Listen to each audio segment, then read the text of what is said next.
ഞാൻ ഇവിടെ ഇങ്ങനെയാണ് ചായ കൊടുക്കുന്നത്. ഈ ആകാശവാണി തിരുവനന്തപുരംകാരത്ത് എങ്ങനെ അറിഞ്ഞു? നാട് മുഴുവൻ നാട്ടിക്കാൻ ഇറങ്ങിയിരിക്കുവാണോ ആകാശവാണി തിരുവനന്തപുരം? കോഴിക്കോട് പിടിക്കാം, അതാണ് ബെറ്റർ. വിഷം ചേർത്ത മീൻ നാട്ടുകാരെ കൊണ്ട് തീറ്റിച്ചെന്ന് പറഞ്ഞ് അവർ വന്ന് ഈ കടയെല്ലാം കൊണ്ട് അടിച്ചു പൊളിക്കുന്ന കാണണോ മിസ്റ്റർ കോഴിക്കോട്? കൊണ്ട് വെച്ചേക്കാം പാട്ടുപെട്ടി പന്നത്. പിണങ്ങി ഞാൻ ആകാശവാണിയോട് മിണ്ടത്തില്ല.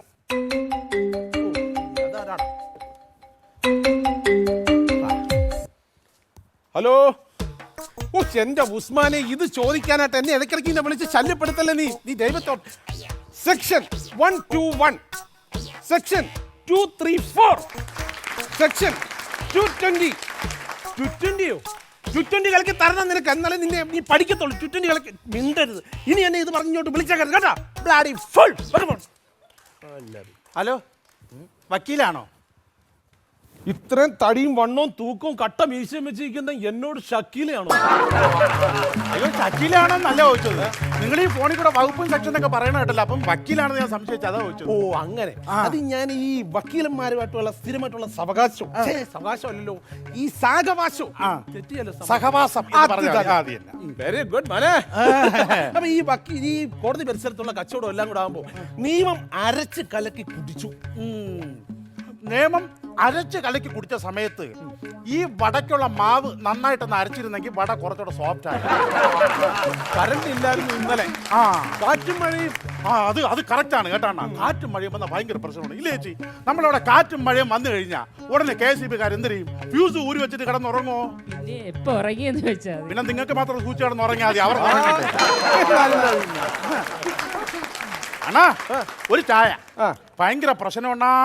അത് ചുമ്മാ നാട്ടുകാർ പറയാൻ ഇവിടുത്തെ ചായ കുടിച്ച് വയറിളക്കം ഛർദിലൊക്കെ വരുമല്ലോ. അത് ചിലർക്ക് മാത്രം, എല്ലാവർക്കും ഒന്നും ഇല്ലടാവേ. പക്ഷെ അങ്ങനെയല്ലണ്ണാ, കുടുംബത്തിൽ ഭയങ്കര പ്രശ്നം. അയ്യോ എന്തു പറ്റി? അളിയന് കവാലമ്പളൊക്കെ ഒറ്റ അടി അടിച്ചിട്ട് കൊടുത്തു. അതെന്തിനടേ? എന്തിനാ പറയാ, വിരലിട്ട് ചായ കൊണ്ട് തന്ന കവാലമ്പളൊക്കെ കൊടുക്കണ്ടേ? അതല്ലത്. പിന്നെ ഭയങ്കര പ്രശ്നം. എനിക്ക് അളിയനെ കണ്ണെടുത്താ കണ്ടുകൂടാ. അതെന്ത്? അങ്ങനെ പഠിക്കൊന്നും പോകില്ലണ്ണാ.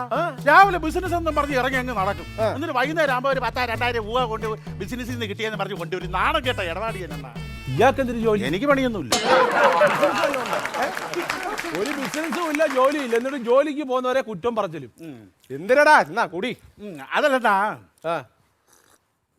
ഭയങ്കര പ്രശ്നം. ഒരു കേസ് എന്ന് പറഞ്ഞാൽ പെണ്ണുമ്പിള്ളേരുടെ പേരിൽ എറണാകുളത്ത് കുറച്ച് വസ്തു ഉണ്ടായിരുന്നു. പെണ്ണുമ്പിള്ളയുടെ പേരെന്ത്? മേനക. എറണാകുളത്ത് മേനക ജംഗ്ഷൻ നിങ്ങളെ പെണ്ണുമ്പിള്ളയാണോ? എറണാകുളത്ത് മേനക ജംഗ്ഷൻ എന്റെ പെണ്ണുമ്പിള്ളയല്ല. അവിടെ കുറച്ച് വസ്തു ഉണ്ടായിരുന്നു. ഒരു 50 സെന്റ് പെരയിടം. അതിലൊരു 45 സെന്റ് പെരയിടം ഞാൻ വിറ്റ് നിസ്സാര വിലക്ക് എഴുതി ഞാൻ കൊടുത്തു. എത്ര രൂപയ്ക്ക് കൊടുത്ത്? ഒരു 8 കോടി രൂപയ്ക്ക്.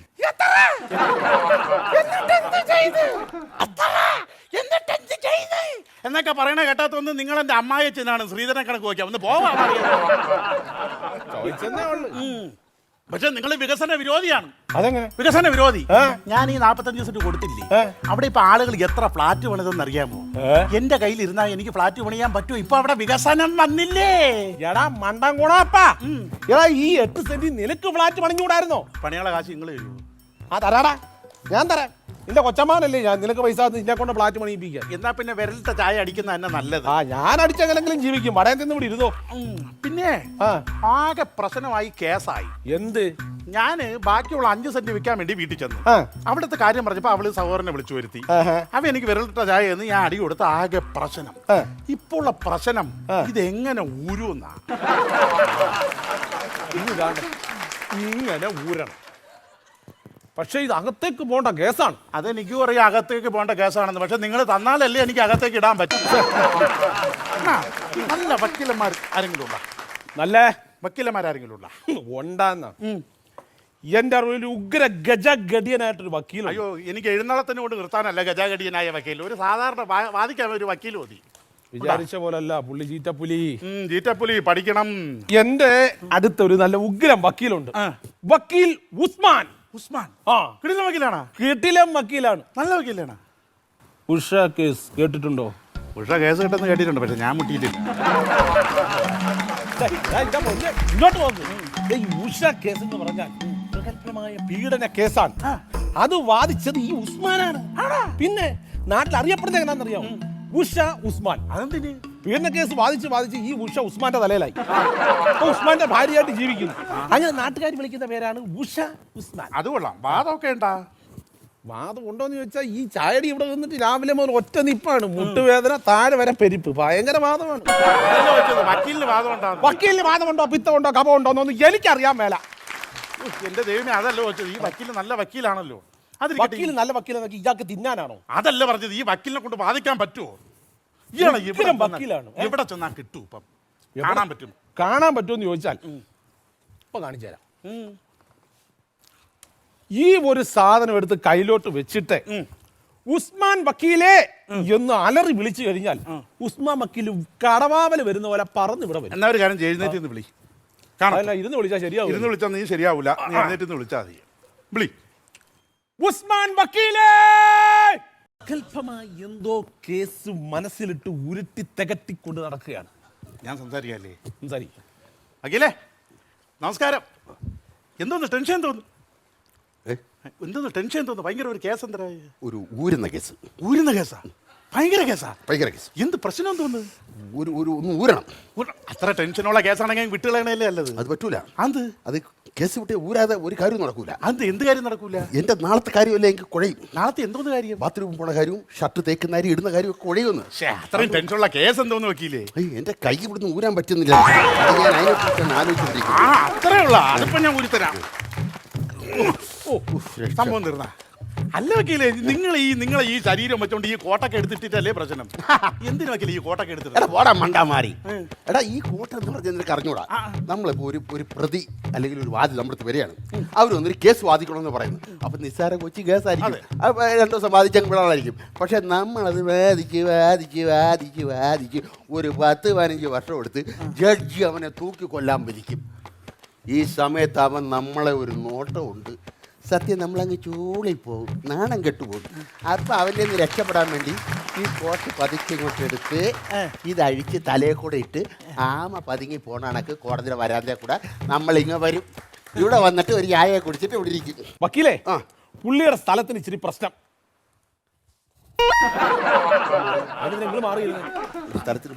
ഈ സ്ഥലമല്ലെന്ന്, പിന്നെ പുള്ളിയുടെ പ്രോപ്പർട്ടിക്ക് ചില പ്രശ്നങ്ങൾ. പ്രോപ്പർട്ടി പ്രശ്നമുണ്ട്. എന്റെ പൊന്നെ ബാ, ഇത് കോടതിയിൽ തീർക്കാൻ പറ്റൂലേ? പിന്നെന്ത്? ഞാനൊരു ഡോക്ടറെ പേര് പറഞ്ഞു തരാം. അവിടെ ചെന്നാൽ മതി. പുള്ളിയാകുമ്പോൾ ഒന്നീ കരിച്ചു കളയും, ഇല്ലെങ്കിൽ കുത്തി കെട്ടും, ഇല്ലെങ്കിൽ മരുന്ന് ഉള്ളിലൊക്കെ ഏർപ്പോൾ. എനിക്ക് അസുഖം ഉണ്ടായിരുന്നു. എന്റെ പ്രോപ്പർട്ടി എന്ന് പറഞ്ഞാൽ എന്റെ ഈ ഭൂമി, പെണ്ണുപിള്ളയുടെ ഭൂമിയുടെ പ്രശ്നമുള്ളത്, അല്ല വേറെ ഒന്നുമല്ല. ഭൂമി ഇതൊക്കെ അങ്ങനെ പറയണ്ടേ? ഉദ്ദേശിച്ച പ്രോപ്പർട്ടി അല്ല, എന്തുവാ പേര്? ഗുണശേഖരൻ. കേസ് എന്ന് പറഞ്ഞാൽ ഒന്ന് ഭാര്യയ്ക്ക് ശ്രീധനമായി തന്ന 45 സെന്റ് എഴുതി വിറ്റ്, ഒന്ന് പിന്നെ ഭാര്യയായിട്ട് പിണങ്ങി, 2 പിന്നെ വിരലിട്ട ചായ എന്നതിനെ അളിയനെ അടിച്ചു, 3 കറക്റ്റ് പേര്. ഒരുപാട് ഗുണങ്ങളുള്ള ഗുണശേഖരൻ. ഈ കേസ് എന്തായാലും ഞാൻ ഏറ്റെടുക്കും. ഭാര്യ ഇപ്പൊ രണ്ട് കേസല്ലേ കൊടുത്തു. 45 സെന്റ് വിറ്റു, അളിയനെ അടിച്ചു. ഈ കേസ് ഞാൻ ഏറ്റെടുത്തിരിക്കുന്നു. അതുകൊണ്ട് എന്റെ കക്ഷി എന്റെ കേസ് ബാധിച്ച് ജയിപ്പിക്കാൻ എന്റെ കക്ഷി പറ്റുമോ? നിങ്ങൾ ഇത് ആരാന്നറിഞ്ഞിട്ടാണ് കോടതിയിൽ ഗർജിക്കുന്ന സിംഹം, വക്കീലന്മാരുടെ മുമ്പിൽ പായുന്ന ചീറ്റപ്പുലി, സാധാരണക്കാരുടെ ആൾക്കടയിൽ കൂകുന്ന കുറുക്കൻ.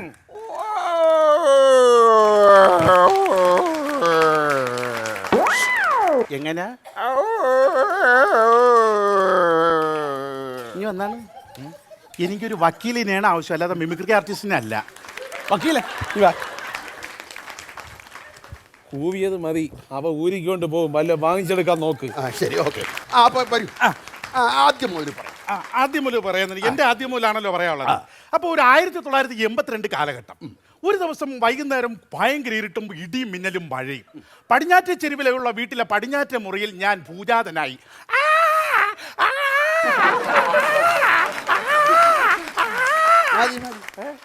സത്യം പറയാലോ, ഞാൻ ആദ്യമായിട്ട് കാണുക പ്രസവിച്ച ഉടനെ സൈക്കിളിൽ ചവിട്ടി കോണുമടിച്ചു വരുന്ന ചോര കുഞ്ഞിന്. അതെ, എന്റെ വെട്ട് കേസ് നീ ഒന്ന് അടങ്ങണേ. ഞാൻ നേരത്തെ പറഞ്ഞില്ല ഞാൻ ഏറ്റ കേസാണ്. നീ ഇങ്ങനെ എപ്പോഴെപ്പോഴും വന്ന് എൻ്റെ അടുത്ത് ചോദിക്കേണ്ട കാര്യമില്ല. അതിൻ്റെ സമയം അവൻ്റെ കൃത്യസമയത്ത് ഞാൻ ചെയ്യും. എടാ ഇതിനേക്കാളും വലിയ പ്രമാദമായ കേസുകൾ ഞാൻ ആറ്റുന്നത്. നീ പാമ്പ് ഷാജി എന്ന് കേട്ടിട്ടുണ്ടോ? എടാ വെള്ളയാണെങ്കിൽ വലിയ പുള്ളിയാണ് ഈ പാമ്പ് ഷാജി എന്ന് പറഞ്ഞത്. അവൻ്റെ വെട്ടിക്കച്ച നിസ്സാരമായിട്ട് തീർത്തില്ലേ? ആ എന്നിട്ട് പുള്ളി ഇപ്പോൾ ഉണ്ട്. ഇപ്പൊ പുള്ളി എന്ന് പറഞ്ഞാൽ അവിടെ സ്വിച്ചിലൊക്കെ കുത്തി പിള്ളേർ കളിക്കുന്നതൊക്കെ അങ്ങ് നടക്കുകയാണ്. നിന്റെ കേസ് ഞാൻ ഏറ്റ്. നീ അവിടെ പോയി നിന്നാ ഒരു ഞാൻ പുറത്തേക്ക് ധൈര്യമായിട്ട് പോകാൻ പറഞ്ഞില്ലേ? അപ്പൊ എന്റെ കേസ് ഏറ്റെടുത്ത് അപ്പൊ ഞാൻ ആദ്യം തൊട്ട് പറയണം. ഒന്ന് പറയൂ. എന്നാ പറയാന്ന് പറയാം. അതായത് ഞാനൊരു 5 കൊല്ലം മുമ്പാണ് കല്യാണം കഴിക്കുന്നത്. 5 കൊല്ലം മുമ്പാണ് കല്യാണം 5 കൊല്ലം മുമ്പ്. Not the point. 5 കൊല്ലം മുമ്പ് കല്യാണം കഴിച്ചു. അപ്പൊ ഞാനും എന്റെ ഭാര്യയും കൂടെ വളരെ സന്തോഷമായിട്ട് ജീവിച്ചു. അവിടെയാണ് പ്രശ്നം. ഇദ്ദേഹം 5 വർഷം മുമ്പ് കല്യാണം കഴിച്ച് ജീവിക്കുമ്പോൾ ഭാര്യ സന്തോഷമായിട്ട് പോയി. അതായത് ഈ ഭാര്യയും ഭർത്താവും ഒരുമിച്ച് ജീവിക്കുമ്പോൾ സന്തോഷകരമായ ഒരു കുടുംബ ജീവിതമാണല്ലോ. സന്തോഷകരമായി കോടതിയിൽ പറയുമ്പോൾ വ്യക്തമായിട്ട് ഈ സന്തോഷകരമായ കുടുംബജീവിതം ഇങ്ങനെ മുന്നോട്ട് പോകുമ്പോൾ അതിനകത്ത് കുറച്ച് പൂവും പൂക്കളും ഒക്കെ ഉണ്ടായി. അപ്പൊ അവിടെ അതാണ് പ്രശ്നം. ഈ പൂവും പൂക്കളും ഉണ്ടായപ്പോ ഇവിളി പൂവും പറിച്ചുകൊണ്ട് അവിടെയാണ് ചെന്നപ്പോ അവിടെ ഇല്ലായിരുന്നു. അതാണ് മെയിൻ പ്രശ്നം. അതങ്ങനെ അല്ലെന്ന്. അതായത് ഈ കുട്ടികളൊക്കെ ഉണ്ടാവുമല്ലോ. അങ്ങനെ ഞങ്ങൾ സന്തോഷകരമായി ജീവിച്ചുകൊണ്ടിരിക്കുന്ന സമയത്താണ് വിധി എന്ന കരാള സർപ്പം കാർമേഘം പോലെ ഉരുണ്ടുകൂടി ഭാവിയുടെ മോൽ വാ വിളിച്ചു നിന്നത്. നിന്റെ ജീവചരിത്രം പറയാൻ ഞാൻ പറഞ്ഞില്ല. നിന്റെ ജീവിതത്തിൽ സംഭവിച്ച പറയണേ. കാര്യങ്ങൾ വസ്തുനിഷ്ഠമായ കാര്യം. വസ്തു ഇഷ്ടപ്പെട്ട വസ്തു ഇഷ്ടപ്പെട്ടെന്നല്ല, വസ്തുനിഷ്ഠമായിട്ട് കാര്യങ്ങൾ വക്കീലിനടുത്ത് പറയാൻ. വക്കീലിനടുത്തും ഡോക്ടറടുത്തും കള്ളം പറയാൻ പാടില്ല. അതെ, കാരണം എനിക്കറിയാം മണ്ടന്മാരെ എല്ലാം വിശ്വസിച്ചു. ഒരു കാര്യം പറയട്ടെ. അതായത് എന്റെ അമ്മായി അച്ഛൻ എനിക്കൊരു 50 സെന്റ് റോഡ് അറിവിൽ എഴുതി. നിന്റെ അമ്മായിയപ്പം വെറും മണ്ടനാണ്. എന്ത് റോഡിന്റെ നടുക്ക് എഴുതിയിട്ടിട്ട് മാഞ്ഞു പോണ്, പിന്നെ റോഡിന്റെ അരിവിൽ എഴുതിയിട്ട് എങ്ങനെ കിടക്കാനാണ്? പക്ഷെ അങ്ങനെയല്ലെന്ന് പത്രത്തിൽ എഴുതി തന്നു. അയാൾ മണ്ടനാണെന്ന് വീട്ടിൽ തെളിയിച്ചു. എടാ പത്രത്തിൽ എന്തെല്ലാം അക്ഷരങ്ങളും ഇംഗ്ലീഷ് മലയാളം ഹിന്ദിയിലൊക്കെ അടിച്ചു വെച്ചെങ്കിൽ അതിന്റെ മോളിൽ കൊണ്ടിട്ട് എഴുതിയാ എവിടെ കിടക്കാൻ? എന്റെ വക്കീല് അങ്ങനെയല്ല മുദ്രപത്രത്തിൽ എഴുതി തന്നു. മൂത്രപത്രത്തിൽ എഴുതിയത് പറയൂ. പിന്നെ ഞാൻ ഈ ബലമായി ഇത് പിടിച്ചു വാങ്ങിക്കാനുള്ള കാര്യമുണ്ട്. എന്താണ്? എന്റെ അച്ഛന് പ്രഷർ, ഷുഗർ, കൊളസ്ട്രോൾ, പനി, ജലദോഷം, തലവേദന എന്നാക്കി മാറ്റി. അതിന് ഞാൻ കൂടുതൽ ഈ കേസ് വാദിക്കുമ്പം പ്രഷർ, കൊളസ്ട്രോൾ എന്ന് പറയുമ്പം എതിർ വക്കീൽ എന്റെ പേരിൽ ചിലപ്പോൾ മുഖത്ത് തുപ്പി എന്ന് പറഞ്ഞ് കേസ് കൊടുക്കും. അപ്പൊ പനിയും ചുമയും വന്നപ്പം ഞാൻ 5 സെന്റ് കൊടുത്തു. എടാ മണ്ട, ഈ 5 സെന്റ് കൊടുക്കുന്നതിന് 2 പാരസെറ്റമോൾ ഗുളിക മേടിച്ച് കൊടുത്താൽ പോരുന്ന. പക്ഷേ വൈകാതെ തന്നെ അച്ഛൻ നിന്നെ കോക്കുരുത്തി കാണിച്ചല്ല, അച്ഛൻ നീന്താൻ പോയാ. അതല്ലെന്ന് ഒരു മോനായി ഞാൻ അതെങ്ങനെ പറയും? എന്തുപറ്റി? അച്ഛൻ മരിച്ചുപോയി. മരിച്ചുപോയി. നിങ്ങൾ എത്ര മക്കളാ? ഞങ്ങൾ 18 മക്കള്. അപ്പൊ അച്ഛൻ മരിച്ചുപോയതല്ല, അമ്മയുടെ പ്രാക്ക് ദൈവം കേട്ടിട്ട് വിളിച്ചോണ്ട് പോയത്. ഞാൻ ഒരു കാര്യം ചെയ്ത് അപ്പൊ തന്നെ 5 സെന്റ് കൊടുത്ത് അച്ഛന്റെ ഇതിന് വേണ്ടിട്ട് 2 കൂട് സാമ്പ്രാണി തിരി ഒരു തീപ്പെട്ടി വാങ്ങിച്ചു. എങ്ങനുണ്ട്? സ്വന്തം തന്ത മണിച്ച് കിടന്നപ്പം 10 കുണുവേട തിണി മേടിക്കാൻ 5 സെന്റ് വിറ്റെന്ന്. ഇവനൊക്കെ ഈ ഭൂമിക്ക് ഭാരമല്ലേ? അല്ല, പെണ്ണുപിള്ളയും പിള്ളേരും വന്നില്ലേ? അല്ലല്ല, അപ്പൊ ഈ കേസ് ഏത് കോടതിയിൽ നിങ്ങൾ വാദിക്കും? ഒരു കാര്യം ചെയ്യും, ഇത്തരം ഭൂമി ഇടപാടുകളും ഭാര്യ പ്രശ്നമൊക്കെ ആയിട്ട് കുടുംബമായിട്ട് പ്രശ്നമൊക്കെ വരുന്നില്ലേ, നമ്മുടെ ഈ കോടതിയിൽ പുതിയൊരു ബെഞ്ച് വരുന്നുണ്ട്.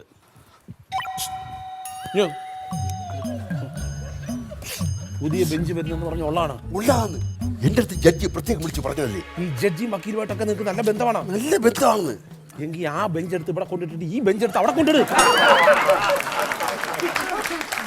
ഈ ബെഞ്ചിന്റെ കാലെടുത്ത് നിന്റെ മണ്ടയ്ക്കടിച്ച് പൊട്ടിച്ചിട്ട് ആ ബെഞ്ചിൽ പോയി ഞാൻ ഈ കേസ് വാദിക്കും. അതെ, അത് കഴിഞ്ഞ് എനിക്ക് പനി വന്ന് അപ്പൊ നീ വീണ്ടും 5 സെന്റ് എഴുതി വിറ്റ്. അപ്പൊ പെണ്ണുപിള്ളയും പിള്ളേരും വന്നില്ലേ? എന്നിട്ടാണ് അവര് വന്ന് ചോദിച്ചെന്ന് വീണ്ടും 5 സെന്റ് അവൻ എഴുതി വിൽക്കാൻ. അതെ, എന്റെ വെട്ട് കേസ്. എന്റെ പൊന്നി ചെറുക്കാൻ ഞാൻ നിന്റെ അടുത്ത് പറഞ്ഞില്ല, നിന്റെ വെട്ട് കേസ് ഞാൻ ഏറ്റേക്കല്ലേ. അതുകൊണ്ടല്ലേ ഞാൻ അഡ്വാൻസ് മേടിച്ചേ. നിനക്ക് എന്നെ അത്ര വിശ്വാസമില്ല, നീ വേറെ ആർക്കും ടെൻഷൻ അടിക്കണ്ട.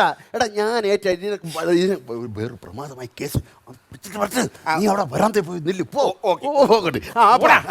അപ്പൊ വക്കീൽ അങ്ങനെ പലപ്പോഴായി ഞാൻ 45 സെന്റ് വിറ്റ്. ഇനി ഒരു 5 സെന്റ് കൂടെ ഉള്ളൂ. അതും വിൽക്കേണ്ടി വരും. അതെന്തിന്? ഈ കേസ് വാദിക്കണ്ടേ?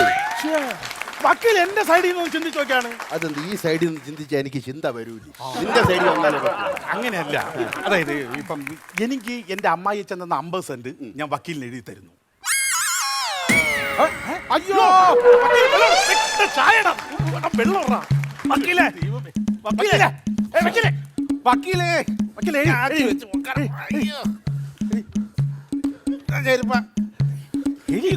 ആവശ്യമില്ലാത്ത ജഡിപ്പിക്കുന്ന കാര്യങ്ങളൊക്കെ പറഞ്ഞാൽ പുള്ളിക്കാരനെ തെളിയിപ്പിക്കല്ലേ. വക്കീൽ ഇത് കാര്യമായിട്ട് പറഞ്ഞല്ല. സങ്കല്പം സങ്കല്പം സങ്കല്പം സങ്കല്പത്തിൽ നീ എനിക്ക് 50 സെന്റ് എന്നപ്പോ ഞാൻ ബോധം കെട്ട് വീണ്. യഥാർത്ഥത്തിൽ തന്നെങ്കിൽ ഞാൻ സത്ത് പോയിട്ടാ. അവസ്ഥ മനസ്സിലാക്കി പറയുന്നു. അപ്പൊ ഞാൻ ഒരു കാര്യം ചോദിക്കട്ടെ, എനിക്ക് എന്റെ അമ്മായിച്ചൻ തന്ന 50 സെന്റ് എന്റെ സ്വന്തം ഇഷ്ടപ്രകാരം ക്രയവിക്രയം ചെയ്യാൻ എനിക്ക് അവകാശമുണ്ടാ? ഉണ്ടാ എങ്ങനെ ഉണ്ടാ ഉണ്ടാ അപ്പൊ 2 പോണ്ട 3 പോണ്ട. അപ്പോഴ് ഞാനിങ്ങനെ പിന്നെ ഇതിന്റെ ഇടയ്ക്ക് കൊണ്ടുവന്ന് നാക്ക് ഉരുക്കാൻ ഇരിക്കട്ടെ. ഇത് നോക്ക്. അപ്പൊ ഇങ്ങനെ ഇരിക്കുന്ന സമയത്താണ് നോക്കിയാണ് എന്റെ പൈസ ഇരിക്കല്ലേ, അളിയൻ ഈ പൈസയൊക്കെ കൂടെ കണ്ടപ്പോ ഭയങ്കര ചൊറി. എടാ പിന്നെ ആ പൈസ എടുത്തോളൂ. അതിനൊരു ചൊറിച്ചാണ്. പക്ഷെ അതല്ലെന്ന്, അവന് ഭയങ്കര ദേഷ്യം. അവന് ദേഷ്യം വന്ന് അവൻ ഒന്ന് പറഞ്ഞു ഞാൻ 2 കുടുംബത്തിൽ ഇത്രയും വലിയ പ്രശ്നം ഉണ്ടായിരിക്കും. നീ അളിയന് മറ്റം ചേർന്ന് 1 2 പറഞ്ഞ് കളിച്ചോക്കെ അല്ലേ? എന്തിന് മനസ്സൊന്നും ഇതൊക്കെ? അതല്ലെന്ന്, അങ്ങോട്ടും ഇങ്ങോട്ടും പറഞ്ഞ് ദേഷ്യമായി, അടിയായി, പ്രശ്നമായി. അവനുണ്ടല്ലോ അവന്റെ ഈ 5 വിരലും ഇങ്ങനെ കൂട്ടിപ്പിടിച്ചതിന്റെ കാരണത്തിൽ 2 കാരണത്തിൽ പ്ലച്ചേന്ന് മതി മതി മതി. എനിക്ക് പോയിന്റ് കിട്ടി. ഇപ്പൊ നിന്റെ പേരിൽ 2 പേരിലാണ് അവർ കേസ് കൊടുത്തിരിക്കുന്നത്. അതെ, 45 സെന്റ് വിറ്റ് തൊളിച്ചു എന്ന് പറയും ഭാര്യ കൊടുത്തിരിക്കുന്ന കേസ്. അളിയൻ ചായയിൽ വിരലിട്ടു എന്നും പറഞ്ഞ് അളിയനെ അടിച്ച് പല്ല് കൊഴിച്ച കേസ്. കൗണ്ടർ കേസായിട്ട് നമുക്ക് ഇത് കൊടുക്കാൻ, നിന്നെ അടിച്ചു വേണ്ട, കേസ് കൊടുക്കാൻ തെളിവിരിക്കല്ലേ? തെളിവ് പുറത്ത് കാണിക്കാൻ പറ്റില്ല. തെളിവിരിക്കല്ലേ? തെളിവ് പുറത്ത് കാണിക്കാൻ കാര്യം എന്ത്? താടി വളർത്തിയേക്കല്ലേ? താടി അങ്ങ് പഠിച്ചു കളഞ്ഞാ പോരെ? താടി പഠിച്ചു കഴിഞ്ഞാൽ തെളിവ് നശിപ്പിച്ചു എന്നും പറഞ്ഞ് അവരെന്നെ പിടിച്ച് അകത്തിടൂലേ?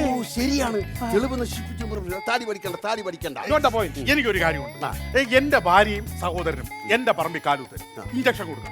അതിന് ഞാൻ ഡോക്ടറല്ലല്ലോ. അവരുടെ കാലം കെട്ടിക്കാം. അങ്ങനെയല്ലേ എന്റെ അളിയനെ ജയിലിൽ കയറ്റിയേ എനിക്ക് പറ്റുള്ളൂ. അത് കയറ്റണം, അത് വക്കീൽ എന്നെ സഹായിക്കണം. കയറ്റിയേ പറ്റുള്ളൂ. കയറ്റുള്ളൂ. ഇത് ഇപ്പൊ സിവിലാണോ ക്രിമിനലാണോ ഈ കേസ്? അതിപ്പോ അങ്ങനെ ചോദിച്ചു കഴിഞ്ഞാൽ വേറെ പ്രശ്നം. നിന്റെ അളിയനാളെങ്ങനെ ഉപദ്രവിക്കുകയൊക്കെ ചെയ്യും? അടിയൊക്കെ ഉണ്ടാകുമോ? ഒന്നുമില്ല, പ്രശ്നമൊന്നും. അപ്പൊ ക്രിമിനൽ അല്ല. ആളെങ്ങനെ അടിക്കുന്ന കൂട്ടത്തിലാണ്? അത് പണിയെ കഴിഞ്ഞാൽ 2 അടിക്കും. അപ്പൊ സിവിൽ സപ്ലൈസ്. അപ്പം എങ്ങനെയാണ് അടുത്ത് കേസിന്റെ പോക്ക്? എങ്ങനെയാണ് കേസിന്റെ പോക്ക്? എങ്ങനെയാണ്? ഒരു കാര്യം ചെയ്യാം. ഈ കേസ് ഞാൻ കോടതിയിൽ സബ്മിറ്റ് ചെയ്യാം. സബ്മിറ്റ് ചെയ്യുമ്പോൾ നീ അവിടെ കോടതിയിൽ വരണം. കോടതി വന്നിട്ട് നിന്നെ കൂട്ടി കയറ്റി നിർത്തും. അപ്പൊ നീ ഇങ്ങനെ അങ്ങ് നിന്നാ മതി. ഇങ്ങനെ നിൽക്കാൻ നിങ്ങൾ എന്നെ കയറ്റി നിർത്തുന്നത് കോടതിയിലെ കൂട്ടില്ല, സർക്കസ് കൂടാരത്തില്ല. ഞാൻ പറഞ്ഞ മനസ്സിൽ നിന്നെ കേസിൽ നിന്ന് രക്ഷിക്കണോ? രക്ഷിക്കണം. നീ അവിടെ കയറി മിണ്ടാ നിൽക്കുക. അപ്പൊ ജഡ്ജി നിന്റെ ഭാര്യയെ ചോദിക്കും. കേസിനെ കുറിച്ച് മുന്നോട്ട് പറയുമ്പോൾ നിന്റെ ജഡ്ജി ഭാര്യയെ വിളിപ്പിക്കാൻ പറയും. ഭാര്യ നീ വിളിക്കണം. വിളിക്കും. അയ്യോ, അതുകൊണ്ട് ഭാര്യ വിളിക്കണ്ട. ജഡ്ജി വിളിക്കാൻ പറയും. അഥവാ ജഡ്ജി പറഞ്ഞില്ലെങ്കിൽ ഞാൻ വിളിക്കാൻ പറയും. നീ വിളിച്ചോണ്ടിരണം. അതെന്തിന്? ഞങ്ങൾക്കൊന്ന് കാണണ്ട. അങ്ങനല്ല, അത് വേണ്ട. അങ്ങനെ കേൾക്കുമ്പോ നിന്റെ ഭാര്യ ജഡ്ജി വിസ്തരിക്കുമ്പം ഞാൻ അവളെ മർദ്ദിച്ച കാര്യമൊക്കെ അവള് ജഡ്ജിയുടെ അടുത്ത് പറയും. അത് പിന്നെ അവളെടുത്ത് കോടതി കയറ്റുന്നത് നിങ്ങൾക്ക് ഇവന്റെ ഭാഗത്ത് വല്ല തെറ്റുകൊണ്ട് സാറെ കൂടിക്കൊണ്ട് വന്ന് ഞാൻ നീരത്തര ഇടിക്കും. അത് പറയും. എല്ലാ പെണ്ണുങ്ങളും ഇടിച്ചില്ലെങ്കിലും പെണ്ണുങ്ങൾ പറയും. ജഡ്ജി ഇടിച്ചെന്ന് പറയും.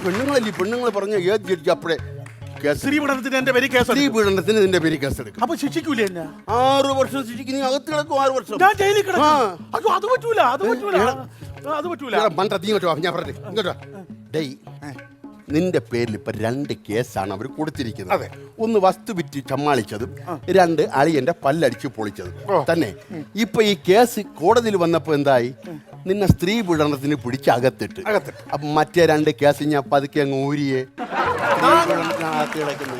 461 കറക്റ്റ്. സെക്ഷൻ 461. സെക്ഷൻ അല്ല, ഇവിടുന്ന് പറ്റിയ കാശ് 461 രൂപ ഇപ്പൊ തരണം ഈ നിമിഷം. അല്ല, ഇത് ഈ കേസ് ശരിയാവില്ല. വേണ്ട, അത് ശരിയാവില്ല. അല്ല, അങ്ങനല്ല. നമ്മൾ കുടുംബത്തോടെ ഈ പ്രശ്നങ്ങൾ ഉണ്ടാക്കാൻ പാടില്ല. നമ്മളിത് രമ്യതയിൽ പരിഹരിച്ചു പോകണം. അതാണ് നല്ലത്. അല്ല, അങ്ങനെ രമ്യതയിൽ പരിഹരിക്കുന്നു വേണ്ട. എന്റെ അളിയനെ ജയിലിൽ കിടണം. എനിക്ക് അത്രേ ഉള്ളൂ. രമ്യതയിൽ പരിഹരിക്കണം. ഞാൻ പറയുന്നത് നീ ഒന്ന് കേൾക്കാം. അത് വേണ്ട. നമുക്ക് ആ കോടതിയുടെ വശത്തേക്ക് നമുക്ക് പോണ്ട. നമുക്ക് ഇവിടെ വെച്ചെല്ലാം അങ്ങ് തീർത്ത് റെഡിയാക്കി വിടാം. ഇല്ല, നിങ്ങൾക്ക് ഈ കേസ് വാദിക്കാൻ പറ്റും. വാദിച്ച് എന്നെ ജയിപ്പിക്കാൻ പറ്റും. ഈ കേസ് വാദിച്ച് ജയിപ്പിക്കാൻ പറ്റും എന്ന് പറഞ്ഞാൽ ജയിപ്പിക്കാൻ പറ്റുമോ?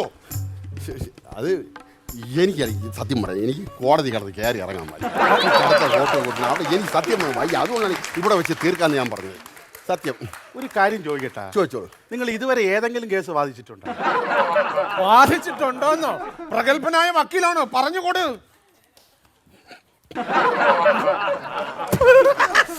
പുള്ളി പറയും.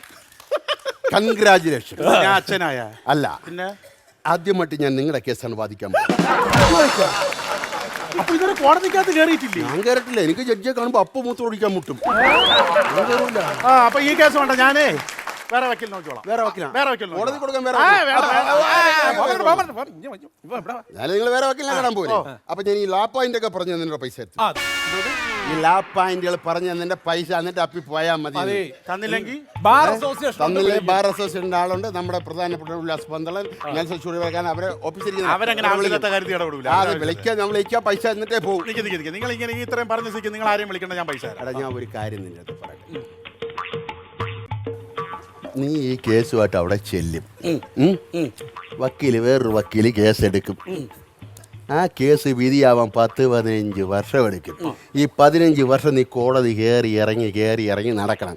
ഈ 15 വർഷം കൊണ്ട് നിന്റെ ഈ താടിയൊക്കെ വളർന്ന് ഇറങ്ങി അതിൽ ചവിട്ടി നീ മറിഞ്ഞ് വീണ് എന്തിനാടാ പോണത്? എന്റെ ലാപ്പായിന്റെ പൈസ എന്റെ വീട്ടിൽ പോയി ജീവിക്കാൻ നോക്കടാ. അല്ല, എന്നാലും ഞാൻ വേറെ വക്കീൽ വെച്ചു. നീ എന്റെ ലാപ്പായിന്റെ പൈസ പൈസ ഇപ്പൊ വേണം. പൈസ കൊടുക്കണം, പൈസ ശരി, തരാം. എന്താ വാങ്ങിച്ചോ. എങ്ങനെയുണ്ട്? എങ്ങനെയുണ്ട്? നീ എന്നെ തല്ലിയല്ലേ? ആ, തല്ലി. നീ എന്നെ തല്ലിയല്ലേ? തല്ലി. ഒരു കാര്യം ചെയ്യ്, കൊണ്ടുവന്ന് എന്റെ പേര് പരാതി കൊടു. അങ്ങനെ കോടതിയുടെ അകം നിങ്ങളൊന്ന് കാണട്ടെ. യവൻ ചായയിൽ വിരലിട്ടതിന് യവന്റെ അളിയനെ ഒറ്റയടി അടിച്ചപ്പം അവൻ ബോധം കെട്ട് വീണു. പക്ഷെ ഞാൻ ഡിങ്കിടിക്കാ ബോധം കെട്ട് വീഴൂല. അത് എന്റെ വെട്ടുകേസിന്റെ കാര്യം. ഞാൻ നിന്റെ അടുത്ത് പറഞ്ഞില്ലേ, ഞാൻ ഏറ്റത് ഇവൻ പൈസ. നിന്റെ വെട്ടുകേസ് ഞാൻ ഏറ്റുണ്ട്. ഞാൻ ഏറ്റത് പോലെ ചെയ്യും. നിനക്ക് അത്ര ബുദ്ധിമുട്ടാണ് അഡ്വാൻസിന്റെ പൈസ. നിനക്കെന്തൊരു ഭ്രാന്തുണ്ടാടാ? എടാ, ഇയാൾക്ക് വകുപ്പും സെക്ഷനും എന്ന് പറഞ്ഞോടാ കോടതിയുടെ തിണ്ണമൂലം ഇയാൾ കണ്ടിട്ടില്ല. ഇയാളെ കേസ് കൊടുത്തണ്ടല്ലേ?